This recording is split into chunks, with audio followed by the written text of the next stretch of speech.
Segway vejos robotas. Tokia bus mūsų ši vakaro tema.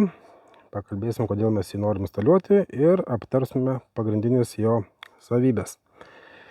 Visų pirma, šis robotas nereikalauja jokio perimetrinio kabelio, nieko nereikia kasinėti, nieko nereikia smaigstyti. Tiesiog mes šitą robotuką apsivedam su telefonu savo perimetru ir viskas. Šis robotas skirtas dirbti iki 30 arų. Čia yra H3000 modeliukas, kuris yra iškart komplektuojamas su vaizdo kamera. Kiti modeliukai mažesni, kameros neturi, reikia ją dasipirkti. Vasaros mūsų trumpus.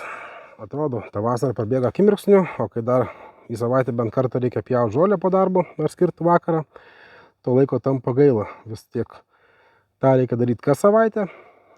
Per mėnesį 4 kartai, o per sezoną 20, 30, 40 kartų skiriam vakarą vien tik tai žolės pjovimui. Ta laiką tikrai galim skirti kažkam kitam ir vertingesniam. Plius labai smagu grįžti namo po darbų, kuomet matom, kad žolė nupjauta, pieva graži ir nereikia su galvos, kurį čia vakarą dabar reikia palaidoti. Šis robotas yra GPS-nis, antena čia stovi jo. Tačiau jo tikslumui papildomam yra papildoma ir antena. Čia labai svarbu. Ši antena turi matyti kuo daugiau dangaus. Negali būti šalia tvoros, negali būti šalia pastato, nes jis užstos dalį dangaus. O tai yra labai svarbu. Komplekte yra štai toksai durklas. Nu, ne durklas.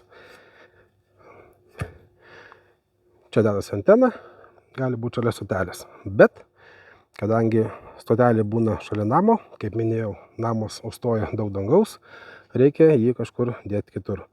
Na, vidury pievos tikrai gal nedėsim nei stotelės, nei antenos, taip kad dažniausiai kelsim kažkur ant tvoros aukščiau arba ant namo kažkur viršuje. Šiuo atveju yra maža problemytė, laido šito yra nedaug. Reikia dasipirkti iš karto štai tokį komplektėlį. Yra laikiklis, kuris dedasi prie tvoros ar ten prie stogo ir taip pat yra 10 metrų kabelio. GPS šiai antenai. Stotelė mūsų tvirtinasi tiesiog tokiais varžtais į žemę. Tvirtinam ten, kur lygu.